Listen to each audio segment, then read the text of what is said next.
श्री सीतारामचंद्राभ्यां नमः। श्रीमद्वाल्मीकीय रामायणं बालकांडं एकादशः सर्गः।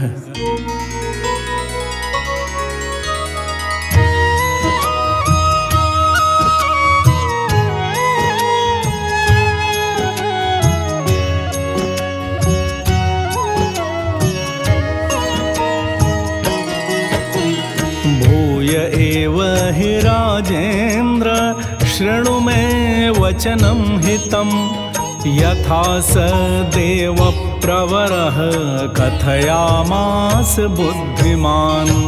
इक्ष्वाकूणां कुले जातो भविष्यति सुधार्मिकः, नाम्ना दशरथो राजा श्रीमान् सत्यप्रतिश्रवः। अंगराजेन सख्यं च तस्य राज्ञो भविष्यति, कन्या चास्य महाभागा शान्ता नाम भविष्यति। पुत्रस्त्वं गस्य राज्ञस्तु रोमपाद इति श्रुतः, तं स राजा दशरथो गमिष्यति महायशाः। अनपत्योऽस्मि धर्मात्मन् शान्ता भर्ता मम क्रतुम्, आहरेत त्वया ज्ञप्तः सन्तानार्थं कुलस्य च। श्रुत्वा राज्ञोऽथ तद्वाक्यं मनसा स विचिन्त्य च, प्रदास्यते पुत्रवन्तं शान्ता भर्तारमात्मवान्। प्रतिगृह्य च तं विप्रं स राजा विगतज्वरः, आहरिष्यति तं यज्ञं प्रहृष्टेनान्तरात्मना। तं च राजा दशरथो यशस्कामः कृताञ्जलिः, ऋष्यशृङ्गं द्विजश्रेष्ठं वरयिष्यति धर्मवित्। यज्ञार्थं प्रसवार्थं च स्वर्गार्थं च नरेश्वरः, लभते च सतं कामं द्विजमुख्याद्विषाम्पतिः। पुत्राश्चास्य भविष्यन्ति चत्वारो मितविक्रमाः, वंशप्रतिष्ठानकराः सर्वभूतेषु विश्रुताः। एवं स देवप्रवरः पूर्वं कथितवान् कथां, सनत्कुमारो भगवान् पुरा देवयुगे प्रभुः। स त्वं पुरुषशार्दूल समानय सुसत्कृतं, स्वयमेव महाराज गत्वा सबलवाहनः।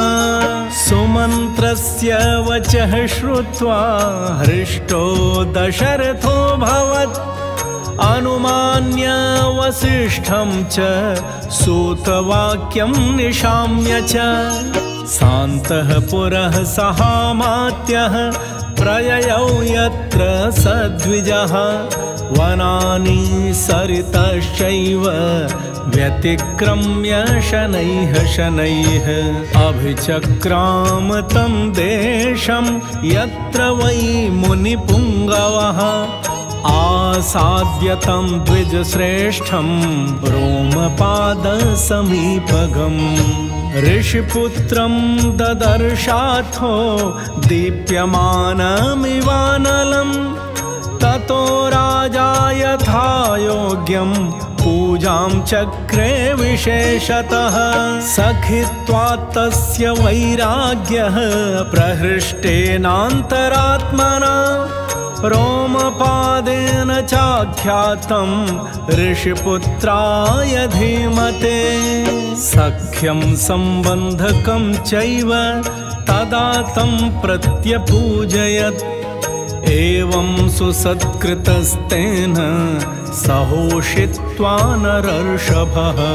सप्ताष्टदिवसान् राजा राजानमिदमब्रवीत्, शान्ता तव सुता राजन् सह भर्त्रा विशाम्पते मदीयं नगरं यातु कार्यं हि महद्युतं तथेति राजा संश्रुत्य गमनं तस्य धीमतः उवाच वचनं विप्रं गच्छ त्वं सह भार्यया ऋषिपुत्रः प्रतिश्रुत्य तथेत्याह नृपं तदा स नृपेणाभ्यनुज्ञातः प्रययौ सह भार्यया तावन्योन्याञ्जलिं कृत्वा स्नेहात् संश्लिष्य चोरसा